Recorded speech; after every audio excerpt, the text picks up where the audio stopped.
Festerfaster. And you're listening to Stars in My Pocket. Today we have brought along our friend Laica. Say hi to everyone. Hi everyone! I'm so excited to be here! Yay! Okay. So today we're going to talk about Fight My Way, which is a show that ended more than a couple of weeks ago on KBS. And we've all just finished watching it, and we're ready to talk about it. Yay! So what's this drama about? So it's basically about these two best friends that have known each other basically since birth. They're from the same small town, although he moved away, I think, in middle school. And we see them, they're in their 20s. They're kind of down on their luck. They're trying to, follow their dreams. And they're also probably secretly in love with each other. And, they're just the best of friends. And we see them progress throughout their relationship. And they have two other friends that they all kind of live in the same apartment. And it's just about, being in your 20s and following your dreams and failing and then trying to get up again and finding your place in the world. Yeah. And when you put it like that, it sounds like a very generic coming-of-age story. But when we were watching it, it didn't feel generic. It didn't feel like anything we had watched before. Yeah. This show is, to me, what missing is to office workers. That's how I found it. Because, when you're living this kind of an atypical life, it's not the life perhaps that you expect to have lived, but there you are kind of proceeding in what the show's original name was, a third rate my way, and then they changed it. So there's this sense that these characters are living these third rate lives. And you can see it. Like, when I first started it, the first episode, I was really uncomfortable because it felt like, oh god, I'm watching a bunch of losers. This is too close to home. I need to not watch this. Oh my god, yeah, especially because of Go Man. That date that he had in the first episode, that was every bad date ever. That was a date I have lived through. Okay, 3 hours of a guy talking about his high school glory. It was horrible. And that was Go Man. Yeah, so you're cringing so hard, and I don't know if I could bear watching this show of people who are gonna be like this, because I don't need that. I'd rather watch chaebols doing chaeboly things, And yeah, then the show happened. Yeah, but these people are so real. And I'm sorry, but that guy from that date, he could not have had any redeeming quality, none that would make me want to go out with him again. But Kodam Man, I mean, this is like exploring the idea that even though that guy irritated you so much, there might actually be a story behind him and he might actually have potential to be great. Yeah, that was, I guess, that's what caught most of us. Yeah, okay, now Laika gets to speak. Okay, so what I really loved about this show is that, like you said, it can sound very generic, but at the same time, that's what makes it so real. And it's really the execution, because it does feel uncomfortably too close to home at times, but they do it in such a natural way. Like, even with rom-coms, when there's no, huge dramatic stakes, but Korean dramas tend to, have these long sweeping moments and the camera is spinning and the music swells and you're supposed to swoon and it's like what somebody just said, I like you. This show doesn't give this false significance to really low key moments, but because it treats them with such a natural feeling, you get that significance. You feel how significant each moment is to these characters, but it doesn't overplay it and take all of that meaning away the way that a lot of dramas do. Does that make sense? Yeah, it does. Right. And what, as you're watching it, that feeling of discomfort that you start off with, you start to absorb it as you realize that they do seem like losers on the outside, but then you keep watching and then you realize slightly painfully, that's my life. And then there's this part where it says, I think is it the soundtrack, the song on the soundtrack, and it goes I may look trashy, but it's my life and I don't feel inferior. And that's the point where you realize that that's exactly it. That's the emotion that anchors this entire show. Yes, they might have third rate lives, but it's their lives and they own it, and they won't feel inferior, and you can't make them. And their lives matter to them even if it's not this sort of, road to glory, riches, wealth, fame, and all of those things. I agree, but there was this one point where I really wanted to slap Konangban initially. I hadn't quite warmed up to him right then, because that first date thing was still in my head and he was still a loser in my eyes. And then he goes to Choera's workplace and completely, like, he makes her lose her job. And it's not like she's in a financial position to lose her job. Fair enough, if he hadn't done it, she would never have gone, fully for her dream job, or, at least found what she really wanted to do. But he had no right to do that. It was ultimately up to her whether she wanted to give up that job, face her boss, walk out of there. That was her choice, but he took it away from her, and I really didn't like that. Right. So that was a bit hammy. And that's the thing. It's pride. They have pride. And even when they don't have anything else, and it's not just pride, it's self-respect as well, that it doesn't matter what other people think of them, but they have to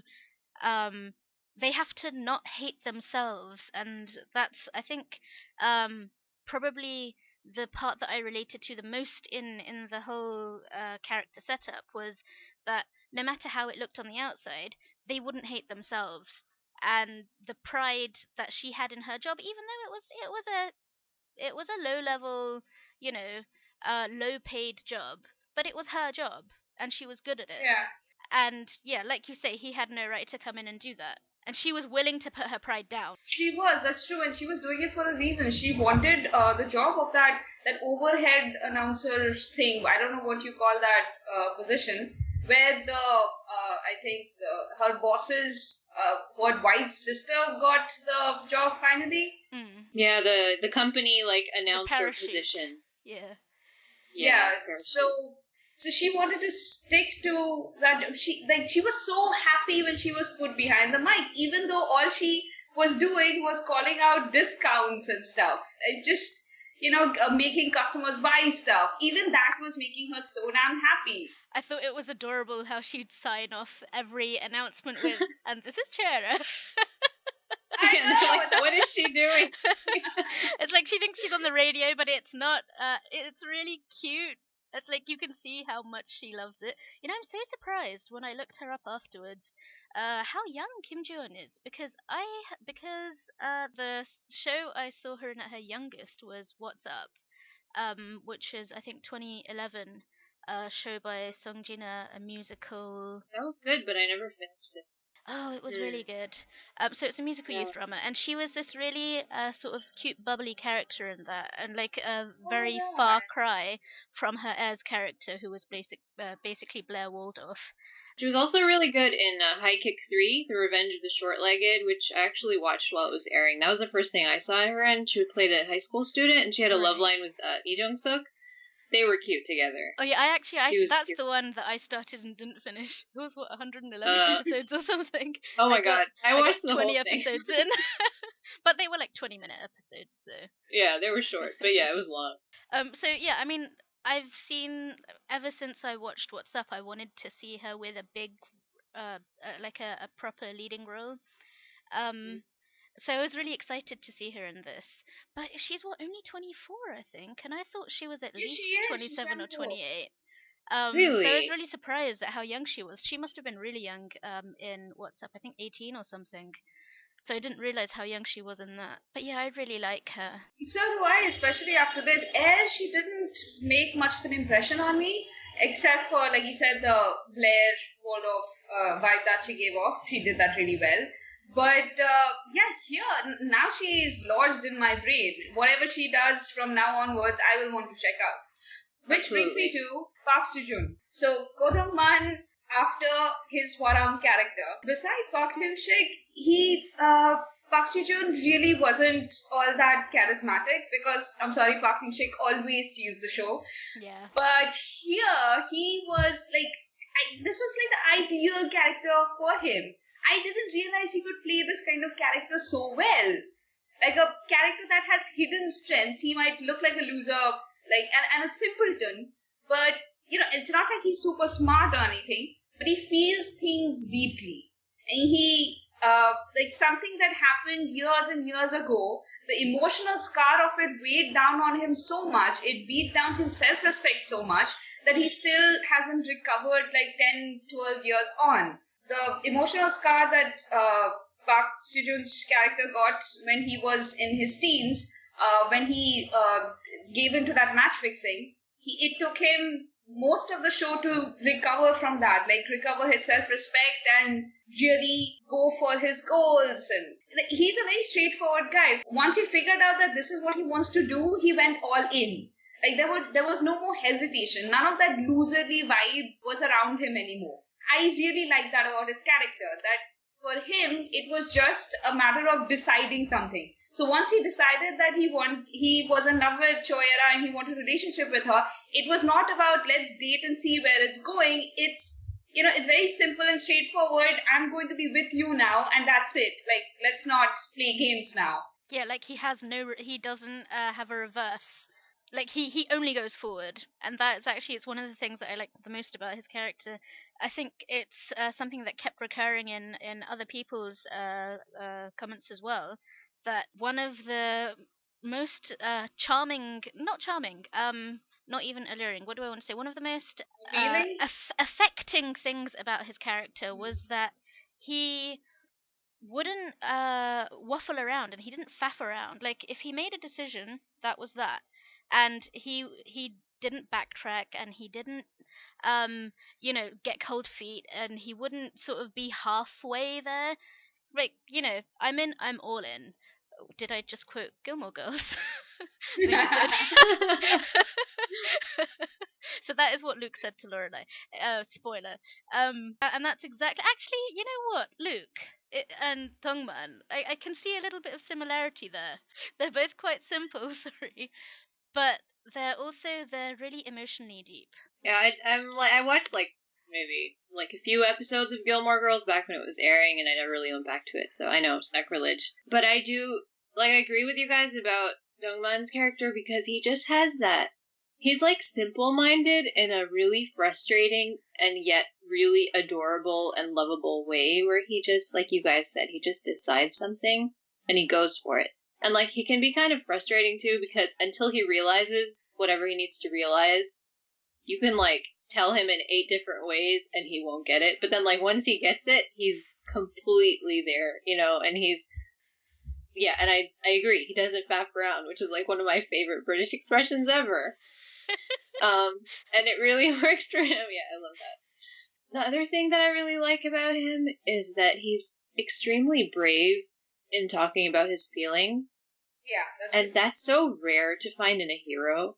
We get it more from heroines, because heroines tend to kind of do the emotional lifting in most dramas, where they're the ones who kind of talk, kind of bring stuff out of the hero. The hero's very cold, and he's got all these hidden feelings and trauma. And then she kind of comes into his life, and all of a sudden he learns that he's human, and all this stuff comes up, and he decides to not be a jerk anymore. And in this, you don't have any of that. You just have these two people who are, constantly, just hanging out and teasing each other, and they know each other inside out, and they just say what's on their mind, even if 2 seconds later they're completely embarrassed and they want to go into a hole, but they say it, and it's so refreshing, and I loved that. That was my favorite thing about the relationship. You're right. The awkwardness of their togetherness was embarrassing, and it was hilarious. And it was so like you're saying with the other romances that we see, they always idealize it. Everything is perfect, and it's a tendency in all storytelling to make things look to heighten the moments, to make things perfect. But these two, the perfect is the absolute last word that would ever come to mind if you were going to describe them. But everything about them was messy and real and sort of everyday in a really warming way. And the awkwardness was just off the scale, but so funny.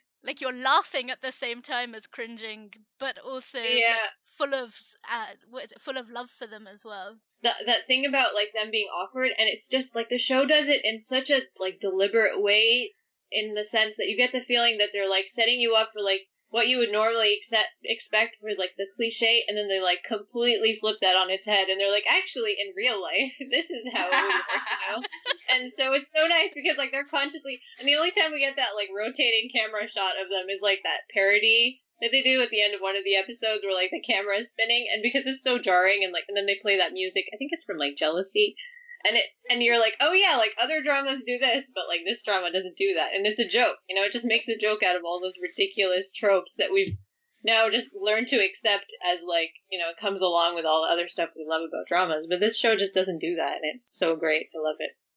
True.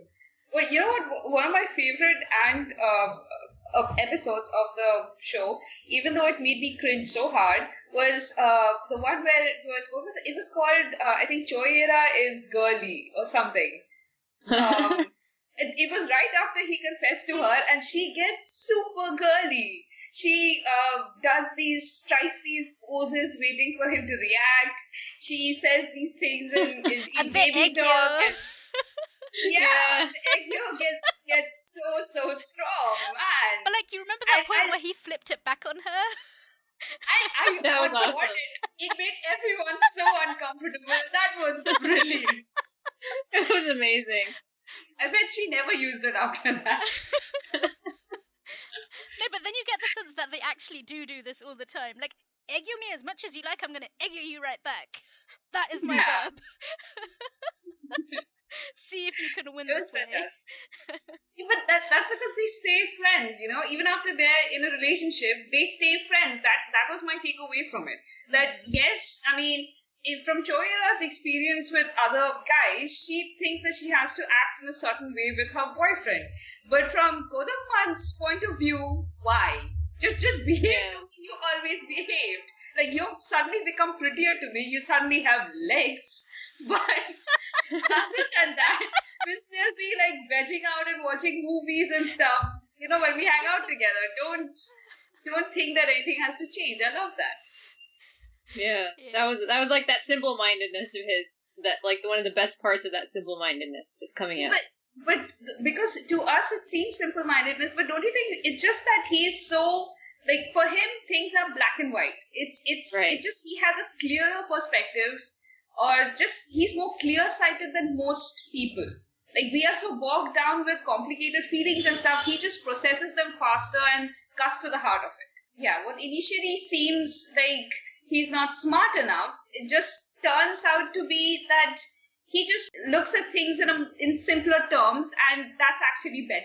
Yeah. Do you think that maybe we're giving him too much credit? Because I think he is genuinely simple-minded. But the fact that it makes him emotionally clear-sighted is a consequence of his simple-mindedness. Like, he doesn't need to be complicated because everything that matters to him is simple. Yeah, I guess. I mean, we are programmed to find heroes attractive when they are smart, right? And complex.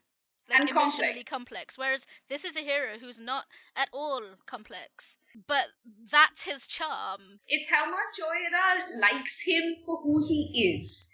Like, simple-mindedness and all of that. Ae-ra likes him so much that you truly believe that there are, you know, layers to him that, okay, maybe we can't see in the first few episodes, but they exist. Otherwise, she wouldn't like him this much. I think that's really nicely used. Like, the writers and directors have done a really good job of making us like Kodam-man from Choyera's perspective. But I think we like him from our own perspective as well. Oh, yeah, like there's... And from my perspective, he's that date, that bad date. I'm sorry, I was reliving that. Even at the end of the drama. No, not the end of the drama, but for the first 2 or 3 episodes. Oh yeah, certainly. If it wasn't for Choyera finding something of value in him and his defense and his protectiveness towards Choyera, if that had not existed, then I would not have given him a chance in my head. I can see that. I agree with that. So what you're saying is that though he's from our first meetings with him, definitely not a guy you would ever go anywhere near. But because of Ae-ra's presence in his life, it gives us an in into who he really is outside of that whole, you know, the stuff. Yeah.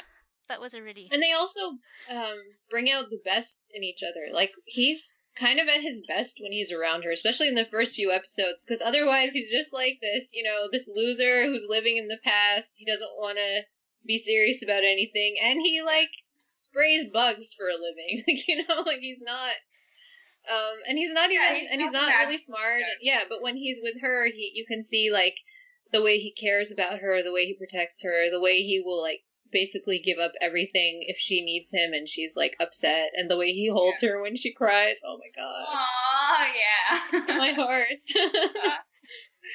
That was so good. Just their romance was so good. I wanted to talk about Ae-ra next, if you guys are okay with that. One thing before you move on to that.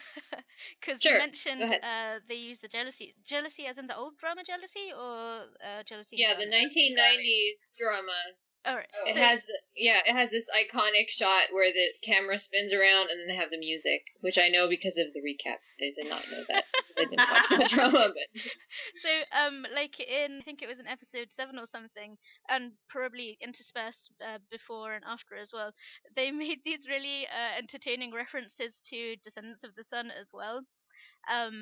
Like the Choyushik's character Mubin. So, like, how he was an army doctor and that he liked Song-hye-kyo, and you're like, I see what you did there. So it had it dropped all of these funny, because her character in Descendants of the Sun was an army doctor, and that it was a really funny nod to her other characters. Yeah. That character drove me crazy though, and I that was one of the few things I didn't like about the show, is that just the way she put up with his BS for way too long, in my opinion.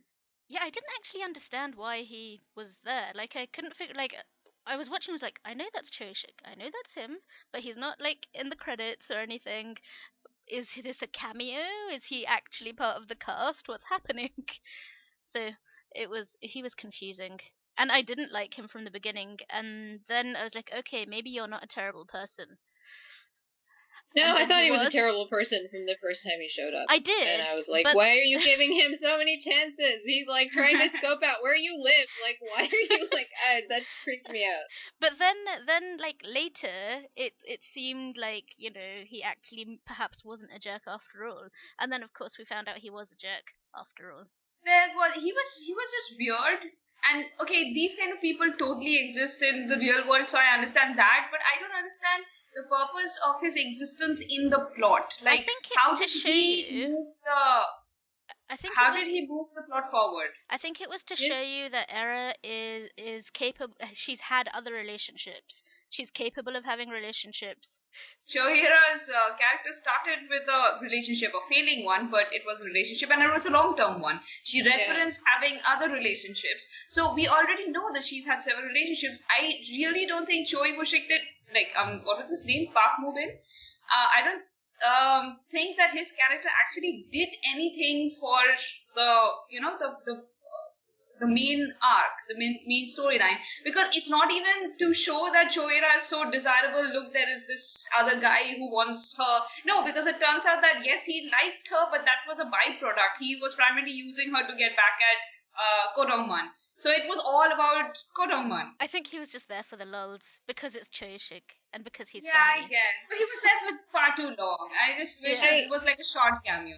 No, I do think that he kind of pushed the like Ae-ra and Dongman's relationship forward a little bit, but I was a little bit like, why do they need, like, what is it about this one relationship that makes them realize certain things about how they feel about each other? Like, what about all the other relationships, and why? And if it had to be someone who was like a terrible jerk, then like her last boyfriend was even more of a terrible jerk because he cheated on her, and then he had like a baby with that woman. So like that was way worse. You know, like he was gonna be like, oh my god, I need to protect her from this jerk. Like I feel like that would have come with that one. But the way they showed the progression of Kodongman and Choera's relationship, they would have gotten to that point where Choera kind of stood up and said that you make my heart beat faster. She would have said that to him at that point anyway, even if it had been some other guy, because there were other things that were happening.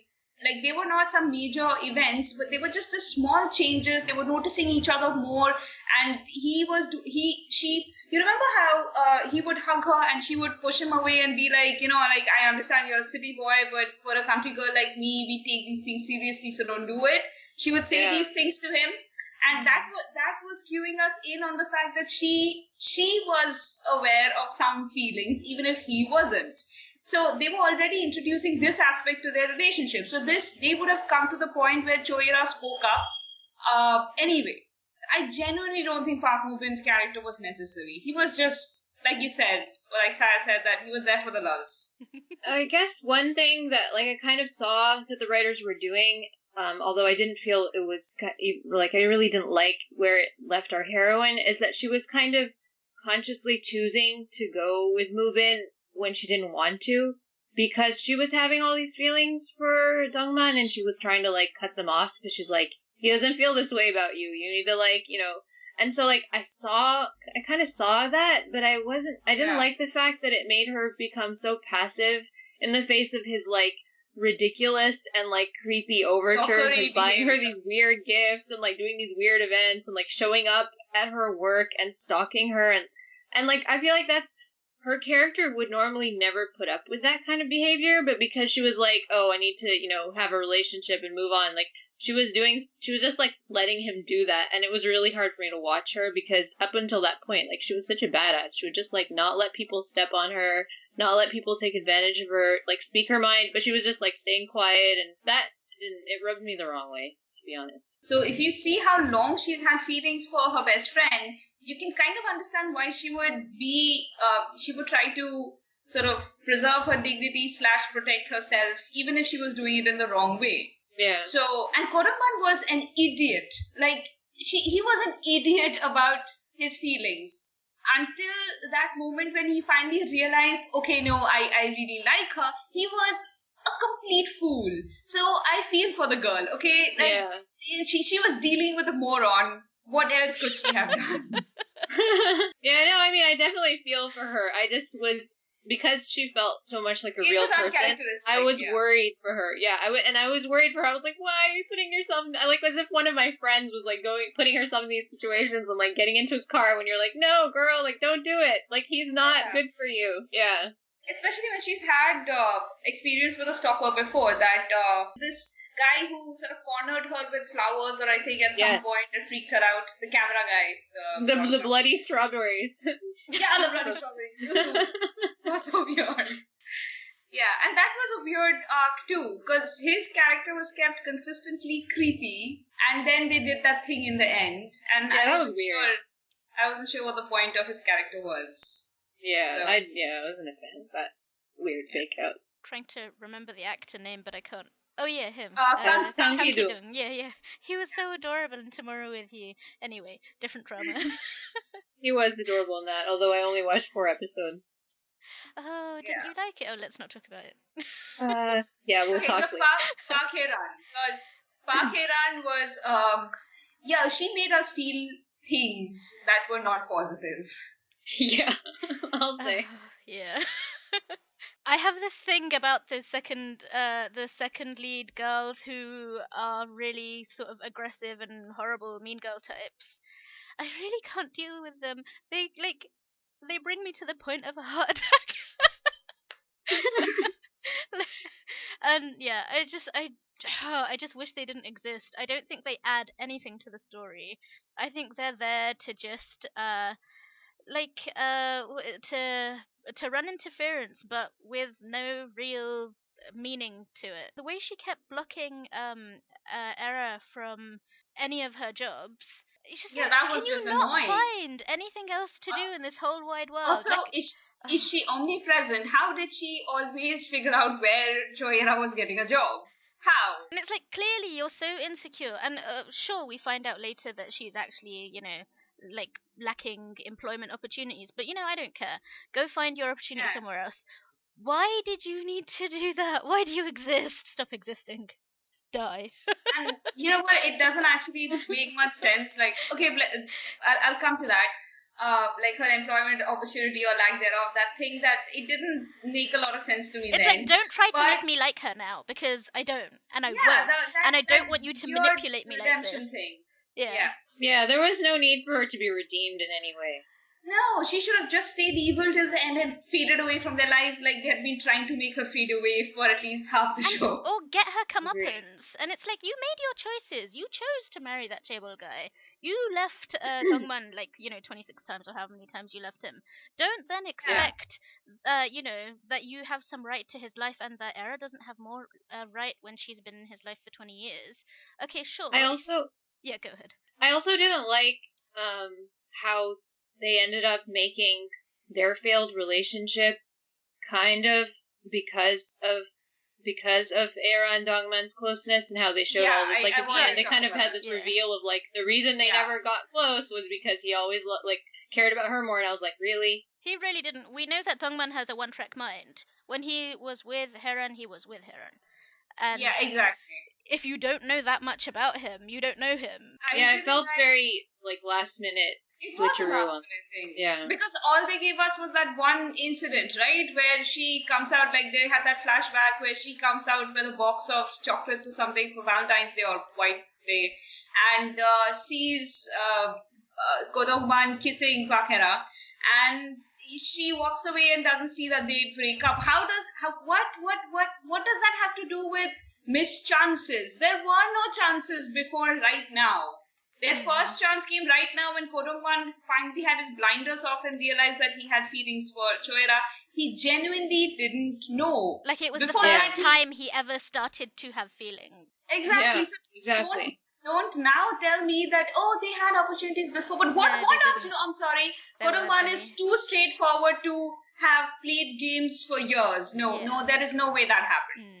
Yeah, and it was so clear, like in all the other flashbacks before, that like every time she would show up, he was just like completely putty in her hands, and none of their friends could do anything about it, even though they were like rolling their eyes and they're like, okay, here they go again, like this is such a messed up relationship. But he was just like he's one of those people that we know guys like that until they come to that realization, they're never going to leave that woman, they're just not.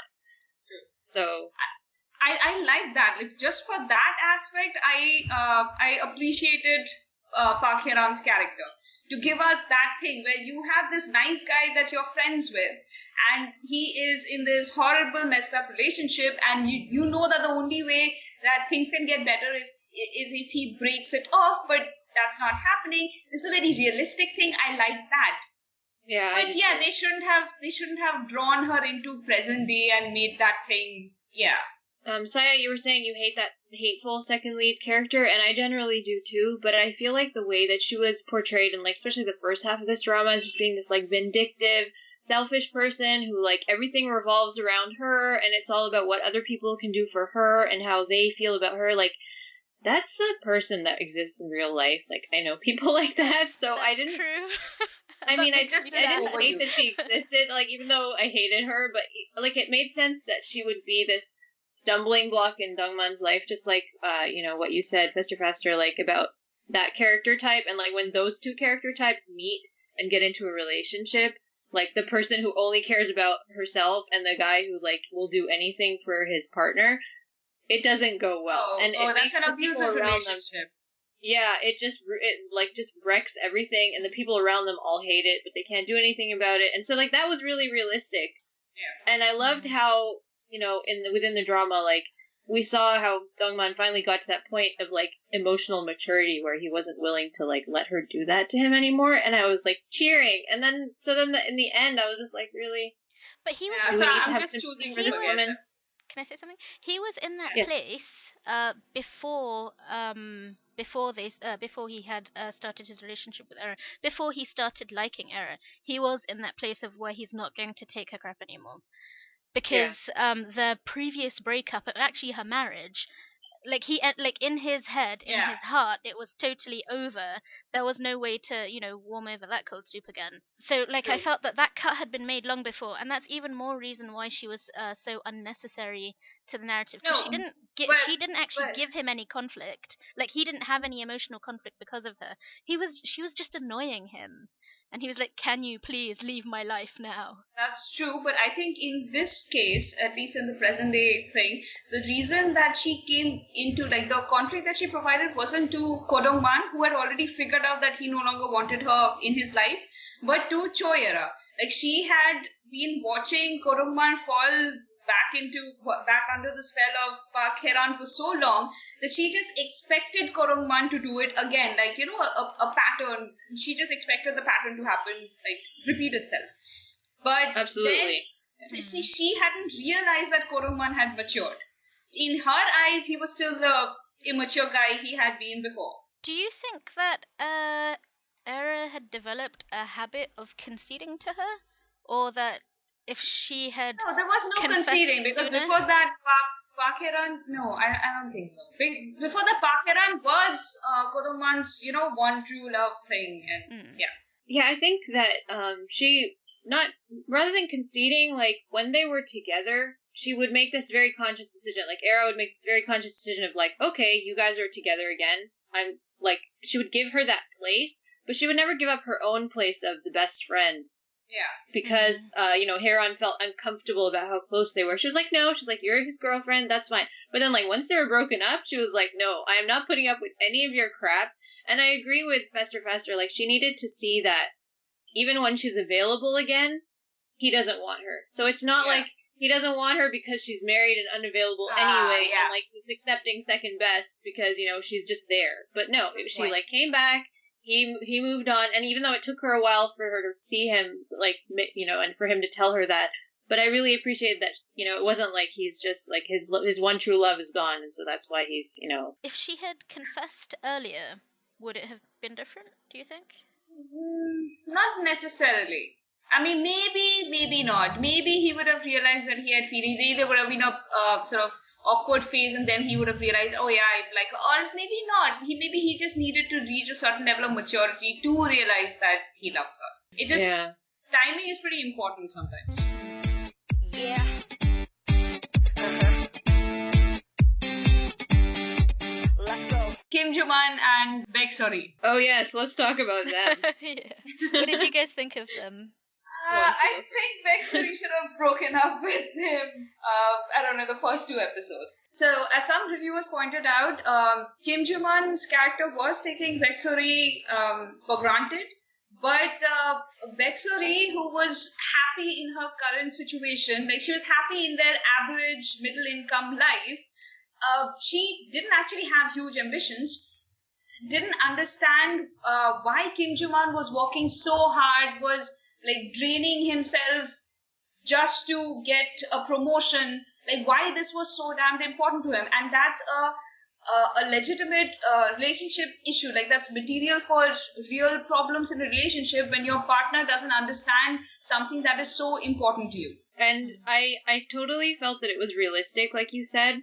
And I liked how their arc ended up being in the end, but I wish that they had broken up earlier and stayed broken up for longer. And she had more of a chance to, like, find herself and realize what she wanted out of life. And for him to grovel, Although, you say that you want her to find out what she wanted in life, but I think it's quite clear in her character that she always knew what she wanted out of life, but because the thing she wanted was not what other people would see as ambitious, because her ambition was ambitious to her, but other people would have seen that as completely a lack of ambition. And like wanting to be a mother is legitimate.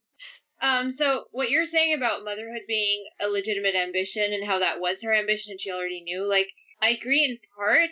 But I also feel like there was, like, she had a dream when she was younger as well. Like, do you remember when Ae-ra says, like, you wanted to do, like, your food blog and so, like, even though that was her dream from a young age to be a mother and to take care of people, she had kind of lost herself in that relationship in a way that was kind of unhealthy, and I'm glad that she had a chance to, like, do something of her own that wasn't related to Joo-man at all, and it was just her own thing. Actually, so that she could kind of keep herself to herself and and have her own self-respect back.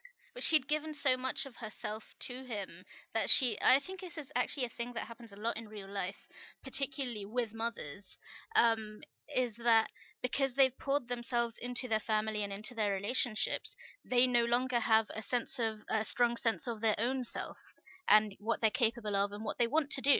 Like, I'm sure you know people like that, and I certainly know people like that who, after X years of a particular relationship or marriage or children, they and then they suddenly have some time, perhaps their kids have gone to school, or in some cases they've broken up, and then they don't know who they are and they don't know what to do with themselves. So actually this is what I really liked in her arc, was because in the beginning she's timid, and she's so timid to the point that I really disliked her. And And she's like presented as washed out. right, like and they, like, visually she presents that way as well. She doesn't look like she's taken any effort over her appearance. Her hair is growing wild, her dresses look like Arjuman night dresses, and I mean, of course it's all very deliberate, but you don't really understand what it is that Juman is in love with her. And I think even by the end they didn't really make it clear why these two were together. Oh no, they did for me. They did for me because the thing is that she was so washed out and dowdy for so much of the show, and when Juman would feel frustrated, like she would do these things for him, and he would feel frustrated and burdened by it because she was doing nothing for herself. You saw that, and I could understand from Bexuri's perspective. She's trying to save money. She wants him to have all the good things, like the bag she buys him, but she's still carrying her broken or torn purse. And like they go to an expensive restaurant, and Juman just wants to have a good, lunch with her, but she's worried. She's like, oh, I don't want this expensive dish. It's not to my taste. And he's like, you're just worried about the bill. And he's so, like, he just wants to have a lunch, and she's worried about the bills. So that's an aspect of her character that was weighing him down. Like, but her self-effaceiveness was overpowering. It was overpowering, and you could understand why he felt so suffocated by it. Yeah. But on the other hand, her love for Kim Joo-man was so vast. At least the way Song Ha-yoon played the character, I genuinely saw how much she loved him, and how when she looked at him, she saw someone. Like, you remember those flashbacks to the time when he was like, they were working at where were they working together, at a movie theater or something? When they first started dating. Yeah, and that relationship there, it's not like Kim Joo-man was such a hottie or anything like that. It just he appealed to her, and like he felt this protectiveness towards her. He found her adorable and attractive, and he wanted to protect her, and she clearly liked that.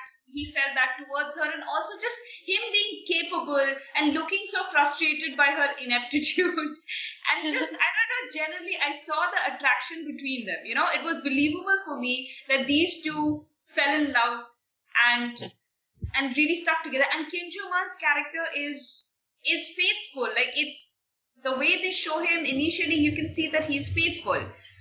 So when his eyes start roving, so to speak. Okay, yeah, you take it. I don't know how to complete this thought. Sure. Yeah, and I think I totally agree with your comments about their relationship and how realistic it was, and how, like, you could see. I liked that we got to see, like, how they started out, where they went, where they are now, because we don't really get that usually in K-dramas, where you just get, like, the initial, like, giddiness of liking someone, and then finding out they like you back, and then the confession, and then, maybe you see them get to marriage, sometimes you get them, just like a vague future in front of them, but you don't see this, like, we've been together for, I don't know, was it like 8 years? But they've been together for a really long time. 6 years. 6 years, that's right. And her natural tendency towards nurturing others made it even worse. So it wasn't just like that normal rut that, like, moms get in or people get in after being in a relationship for a long time. It was that plus the fact that she just is a natural caretaker who, like, just selflessly sacrifices. Like you have that story about how she used to come over every morning and do Ae-ra's hair because she felt so bad that she didn't have a mom. And that, I got like, a little bit teary over that. I actually got teary over that. Yeah, and so because she has that natural tendency, it like once she falls in love with like the person who she feels like, okay, this is it for me, this is the man I'm gonna love for the rest of my life. It totally makes sense that she would just do that, and it also totally makes sense that it would kill him that she's like basically sacrificing everything for him, and she doesn't let him do anything for her. And I got that. Like I didn't like the fact that he was, looking at this other woman and having like these ambiguously problematic interactions with her. But I totally understood, like you said, how suffocated he felt. But also, especially because this was her. This was her character. It's not like she was oppressed by the relationship. I think she was somewhat responsible for what Joo-man later, like, not his roving eye. I mean, okay, that's not the right way of saying it. The fact that he felt burdened by her, the fact that he felt burdened by her, she was responsible for that, and she needed to face that she was responsible for that, because she, in her nurturing in the outpouring of her caretaking, she didn't think about how that would feel to him, and she should have. And that's what she's forced to face afterwards. Because her martyring herself was also a burden on him, and he shouldn't have had to bear that. Yeah, and like that is a burden. Like in any relationship, it's something that relationships need equity. They need to have a level of equality where one person doesn't feel like they're giving too much, but also the other person can't feel like they're receiving too much, more than they're giving. True. Because that puts a strain on the relationship, even though on the outside you would be like, oh, well, sacrifice is a good thing. And, I agree with that. Sacrifice is a good thing. Sacrifice is not just a good thing, it's an absolutely necessary aspect of a healthy relationship. However, you can have too much of a good thing. Too much of a virtue becomes an anti-virtue, and in Seol-hee's case, it became that thing. A good parallel would be, just to give another perspective to this, if you were dating someone really rich and he kept giving you these expensive gifts and you did not have the money to gift him. I mean, yes, you could be like, oh, this thing has emotional value, so, that's my gift to you. But in your head, you know that it's not the same thing. It would feel like a burden if it was monetary. So totally. If we put that in this, like in the context of this relationship, what she was giving him, this unceasing sacrifice, he couldn't give that back to her, and it was wrong to put him in that position. So and I like that she had to face, like, even after they break up and he's groveling, I like that she did have to face up to the fact that what she had done was unfair to the relationship as well. And totally agree. It's interesting that you say that, because that's also reflected in Ae-ra. Because she's also someone who doesn't like to receive things. Like, she might have very little, and it's something that came up, I think, midway through. But she hates to receive undue things, like Mubin's gifts, all of those expensive gifts that he gave her, and she didn't like. She could have accepted them, they were nice, expensive things, and I can think of people who would be like, oh, I'd like one of those too. But for example, for myself as well, and this is the same with Ae-ra, is that she couldn't accept them because it's out of her league. If it was something that she could reciprocate, then she could accept it, or if she wanted to reciprocate. But when when you don't have the thing that you're being given, and you have no way of being able to acquire or obtain that or return it, then if you have that level of pride, there's no way that you would be happy to take those things. Yeah, true. Especially in that case when they had no actual relationship to speak of, and he was using it as a way of like emotionally blackmailing her into spending time with him. So that was even more problematic. True. The thing about Kim Joo-man's, well, it's not exactly roving eyes, because I don't think he was ever sexually attracted to the girl. He was just reminded of Seol-hee whenever he saw her. That's why he couldn't help notice her because of that. But it wasn't because he was genuinely interested in her. And I think Baek Seol-hee saw that too, right? Baek Seol-hee totally saw that what threatened her about Jang Ye-jin, I think. was that she was so much like a younger version of Baek-so-hee. Younger and she prettier, saw herself that's why in she her. felt threatened, And richer and better connected. Basically Those a better things version of were- herself. Yes, which is a horrible thing to face, especially when your love is on the line.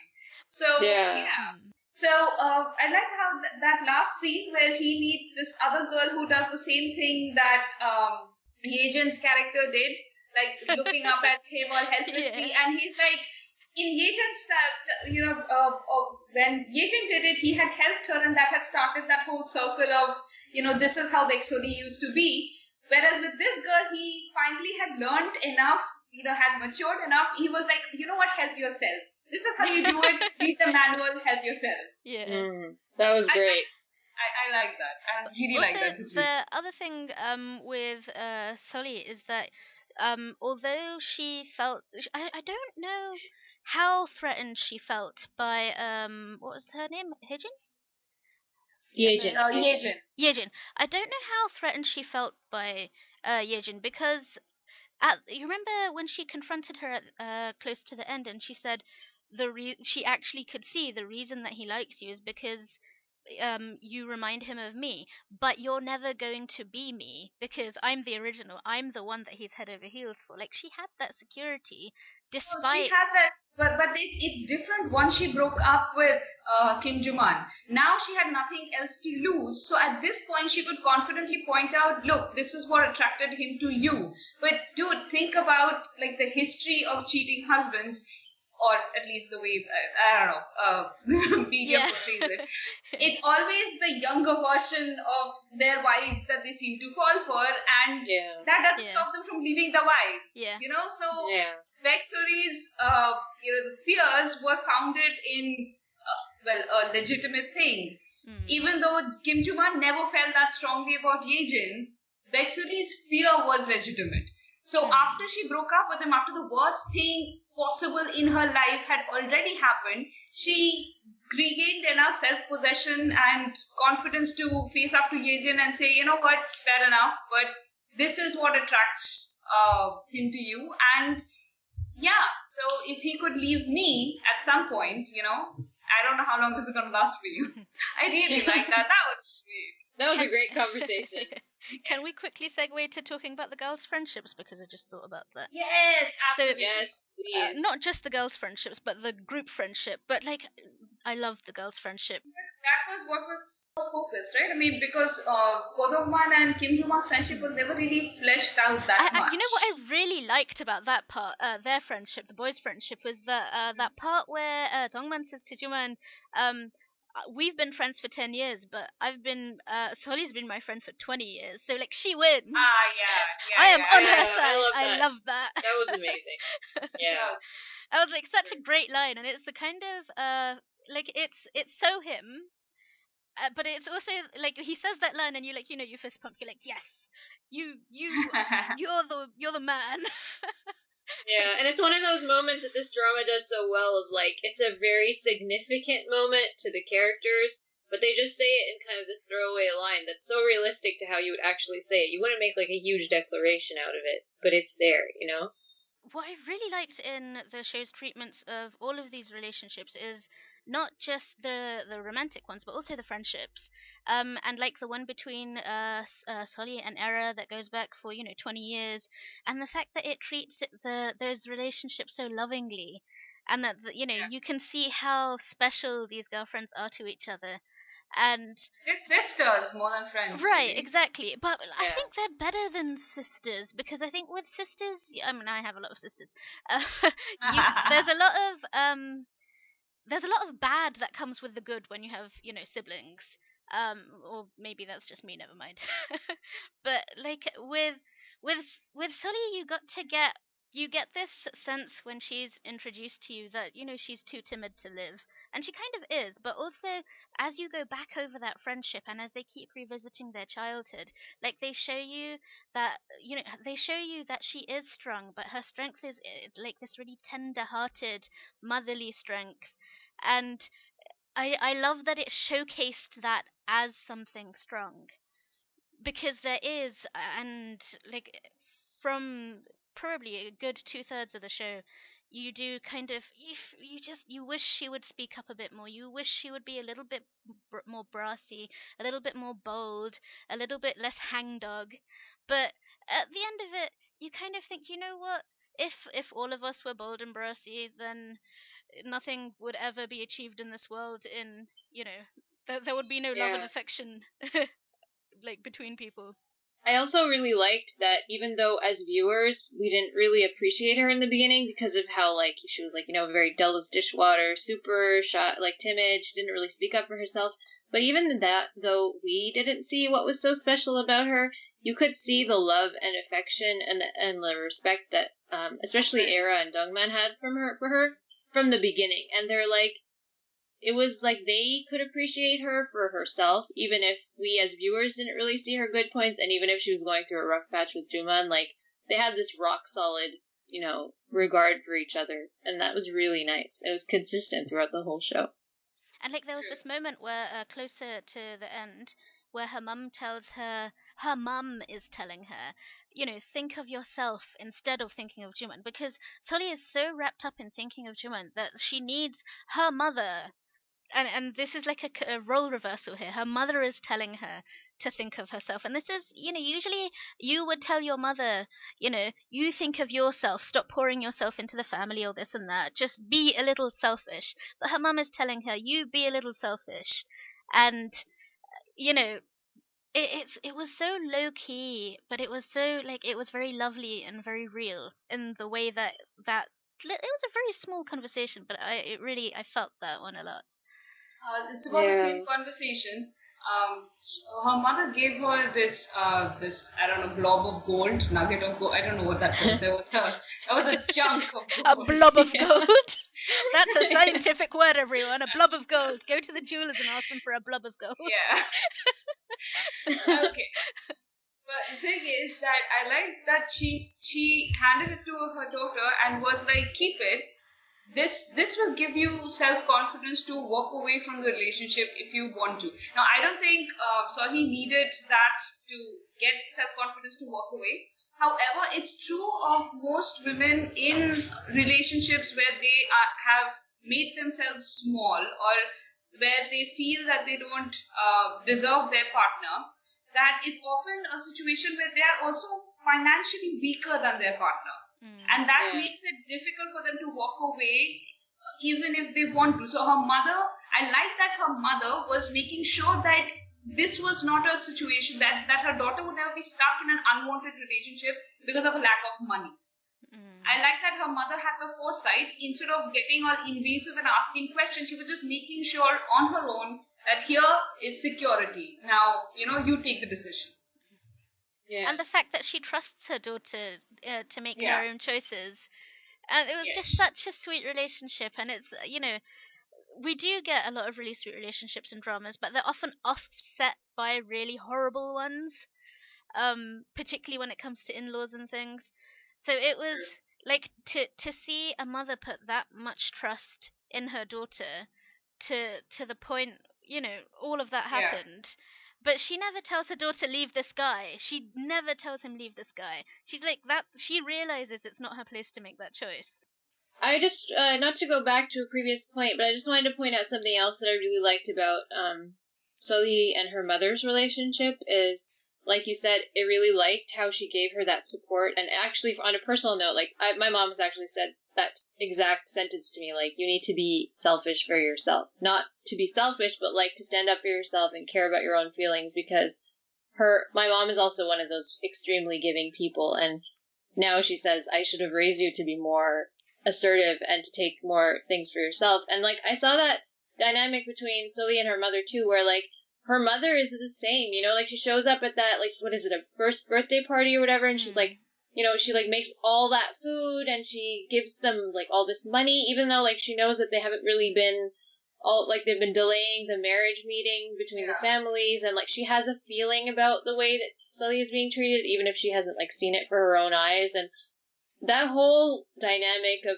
the way she gets really heartbroken and she thinks about, like, sending an angry message, but then she just sends a really nice one instead, like, that felt so true to life and so relatable to me personally, that I really like got in my heart and really made an impression on me, and I really loved it.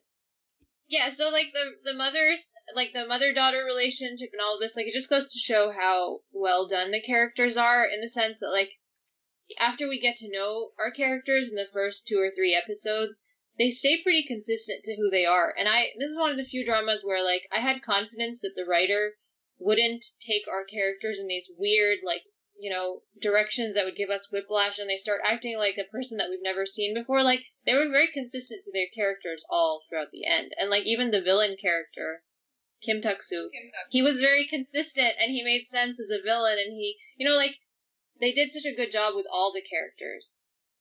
With him in particular, I just liked how he just, like, petty to the end. Like, he was just petty and evil to the end, and he never changed.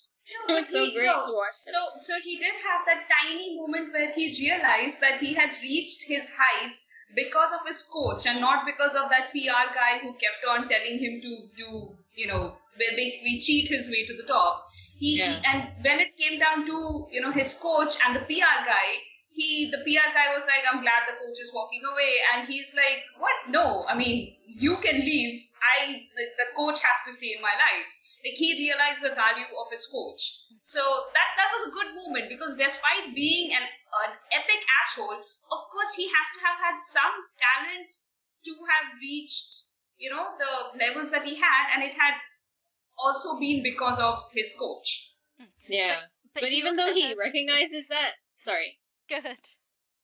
No, I was just gonna say, even though he recognizes that, and it's nice to see that he recognizes that, he never really stops trying to use underhanded ways to, you know... Oh, yeah, that's just his character. Yeah. But, like, he also, you said that he reached, Festerfaster said that he reached his height, but he also reached, like, he hit the bottom as well. And I think that was a point where he realizes, because his coach has left him at this point, and that's when he absolutely bottoms out, and he's like, what's happened to me? Because he does have pride as a fighter. Despite, but he didn't get to the top entirely by underhanded methods. Like, he had natural talent that allowed him to proceed through, you know, that process. Sure, he smoothed his way, but I think fundamentally he was good at his sport. He was lazy, and he didn't know how to lose. No, I don't think he was lazy. I think he just didn't like that there was anyone better than him. And Kodowan had a natural aptitude for the sport, which his coach recognized. Like, I think what's his name? Kim Tak-soo didn't like is that there was someone better than him. It's like, do you guys know anything about Mahabharata? There is this character, Arjun, who's this amazing archer, and he's known throughout the realms for his archery. And his teacher, his guru, had promised him that, you know, I'll teach you and I'll make you the best, and there'll be no one who can ever beat you. But then there comes this forest-dwelling guy who's basically taught himself how to shoot arrows, and he's better than Arjun. So he goes up to his teacher and he's like, but he's better than me. So his teacher, whom the forest-dwelling lad really respects, sort of like talks to him and basically convinces Ekalavya, the forest-dwelling boy, to sacrifice his thumb. Basically, he ruins the life of this other guy who's better than him just to remain the best in the realm. And I think that's Kim Tak-soo. Yeah, I just want to clarify that when I said lazy, I didn't mean like lazy. What I meant is that he didn't want to put in the effort and the work that it took to be the best. Not that he, you know, didn't do stuff, but I think he was already the best. That's how they played it. That he was already the top of his game, and he was winning all. Yeah, but he had reached that point dishonestly. No, not necessarily. Yeah, because I think that was. The coach, he was willing to do it dishonestly, is what I'm saying. he was willing to do it dishonestly, and definitely his PR guy, he had experience to getting stuff done dishonestly. But his coach had enough of a conscience that I don't think he would have retained that conscience if Kim Tak-soo had been doing stuff illegally and underhandedly the entire way. Like, he wasn't willing to be second best. He had to be the best by any means necessary. So, how Choi-ra took Kodowan's decision to get into MMA. How do you guys feel about that? I read a lot of viewer reaction about how people were really angry that Ae-ra could, have the what is it called? What's nerve? the word? The nerve, the oversteppingness to think that she could tell Dongman what he can or can't do. And I actually really disagreed with that because one, they're in a relationship at that point, and a relationship is commitment.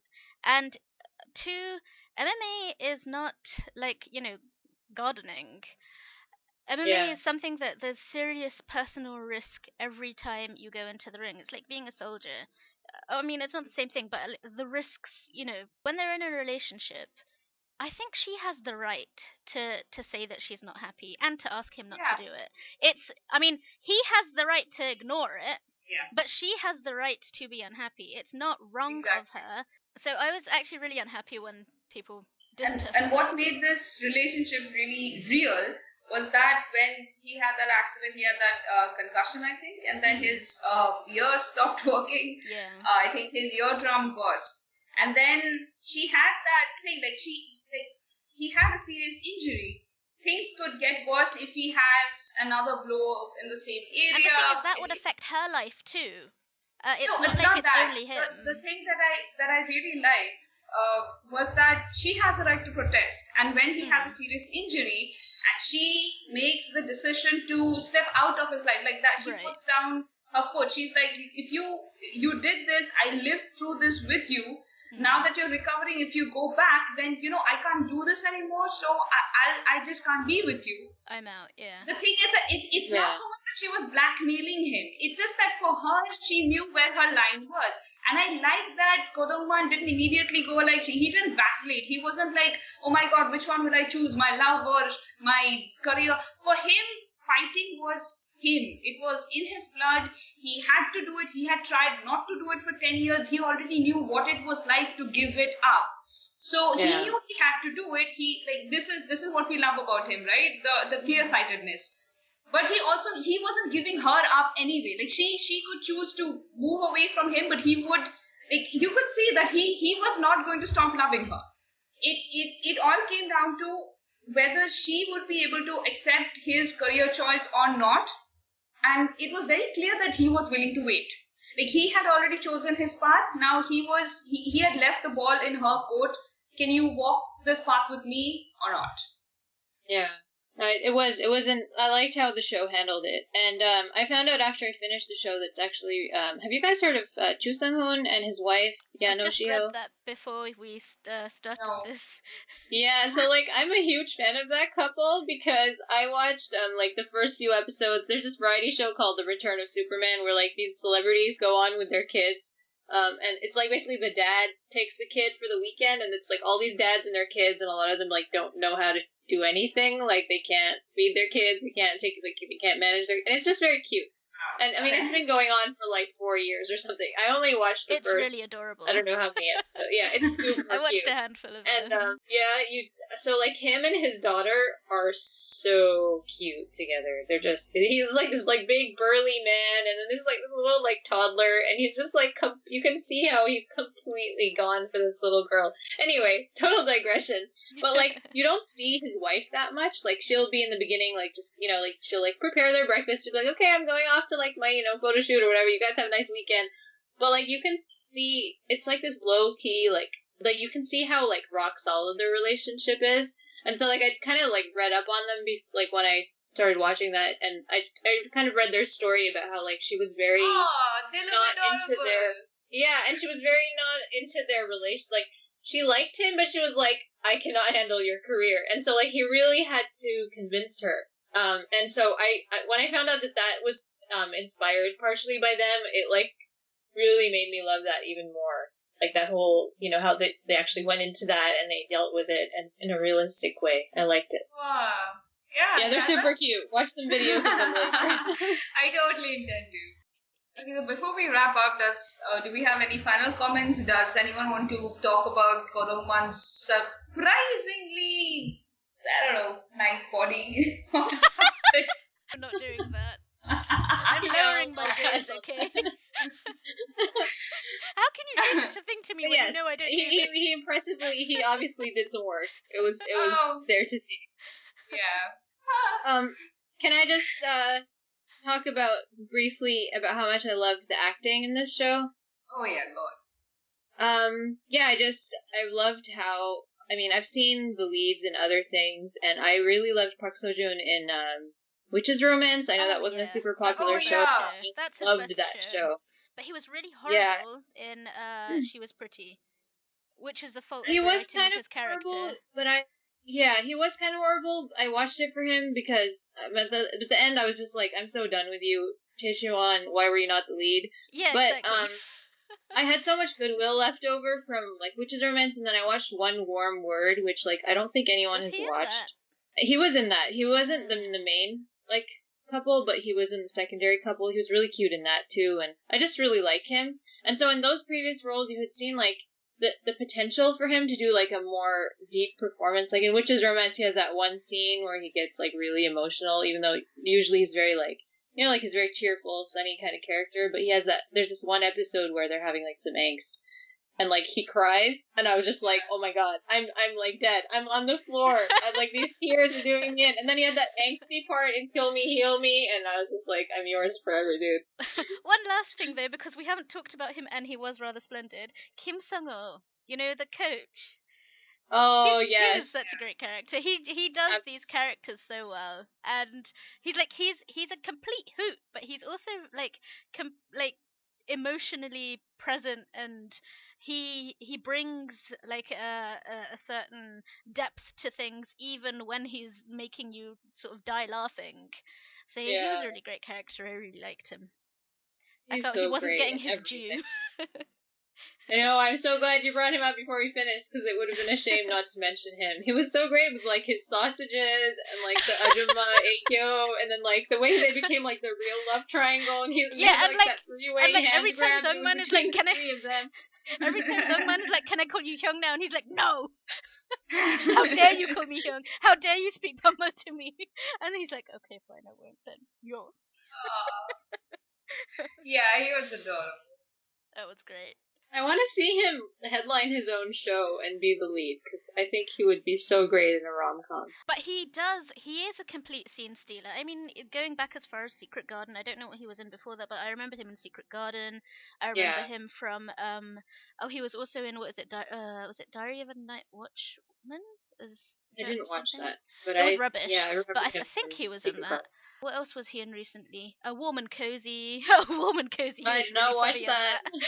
You don't need to watch it, but he was great in there. He was he was the mayor of the island or something, and he had a soft spot for he had a crush on Kang Sara's character.